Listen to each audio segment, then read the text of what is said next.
Joigny, dans l'Yonne, au milieu des années 2000, la ville a perdu sa caserne militaire, son tribunal d'instance, son tribunal de commerce, sa maternité, son service de chirurgie à l'hôpital, plus un poste de police.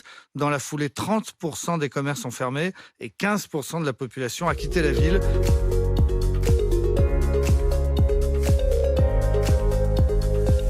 Salut à tous, bienvenue dans ce nouveau journal des Net Investisseurs. Le JDN, c'est le mardi et le jeudi, on traite ensemble une actualité et on fait le lien avec vos investissements.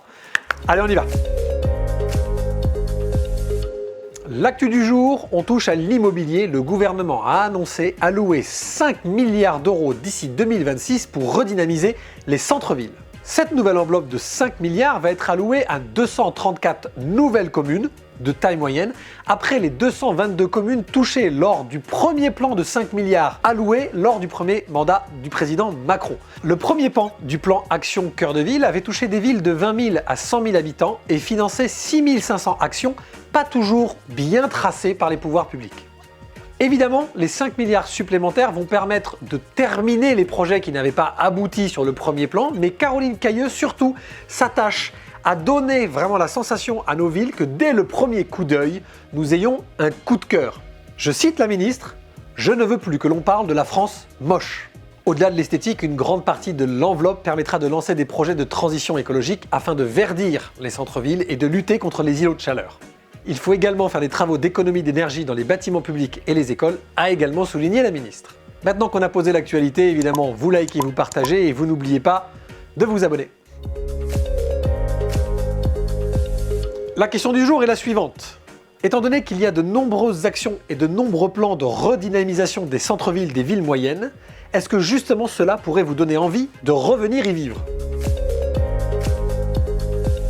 Le lien entre cette actualité et vous, Net Investisseurs, est simple. De nombreuses mesures gouvernementales favorables à l'amélioration de l'habitat restent très positives pour vous, qu'elles soient contraignantes ou pas. D'abord, on l'a vu, l'amélioration des centres-villes au travers de l'attribution d'enveloppes importantes ne peut que redynamiser nos villes moyennes et réattirer une population, qu'elle soit propriétaire ou locataire, ainsi que des commerces, etc.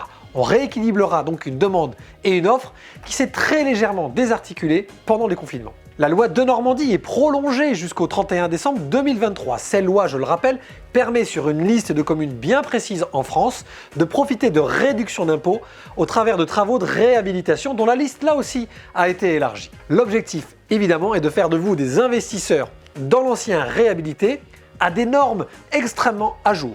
Même le dispositif Pinel, qui est un petit peu secoué par l'arrivée de la réglementation environnementale 2020 en 2023, qui va soit vous faire baisser votre réduction d'impôt si vous ne rentrez pas dans le nouveau critère, soit finalement vous coûter un peu plus cher puisque vous allez créer et investir dans l'immobilier de demain, reste un dispositif intéressant sur lequel il faut se pencher. Pourquoi ? Parce que finalement l'immobilier neuf que vous achetez aujourd'hui, peut-être plus cher dans le cadre de la RE 2020, sera un immobilier ancien d'extrêmement bonne qualité dans 10 ou 12 ans quand vous envisagerez sa revente. Enfin, la loi climat et résilience de 2021 qui va à partir du 1er janvier 2023 exclure certains biens de la location à partir du moment où ils dépensent plus de 450 kWh par mètre carré. Qu'est-ce que ça veut dire pour vous ? Ça veut dire que dans un premier temps, dès 2023, beaucoup de biens vont devoir être réhabilités et que cela s'accompagne d'aides mises en place par le gouvernement. MaPrimeRénov' en est une sur les travaux, mais également le rehaussement du plafond du dispositif de déficit foncier de 10 700 au double. Cela permet finalement à des propriétaires qui font des travaux de déduire ces travaux non seulement de leur loyer, mais également de leurs autres revenus et ainsi d'avoir un déficit sur leurs impôts. Allez, je réponds maintenant à votre question de mardi dernier à propos de l'investissement dans la thématique du sport. Évidemment, 90% des réponses sont positives parce qu'évidemment, les clients de Net Investissement sont des grands sportifs.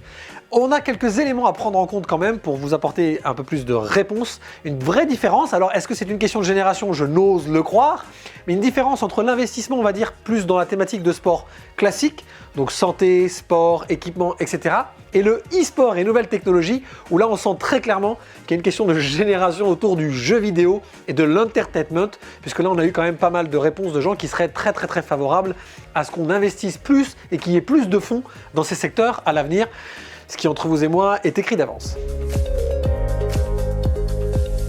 Allez, merci à vous d'avoir suivi ce nouveau journal des nets investisseurs. On se retrouve la semaine prochaine, même endroit, même heure. Bye bye.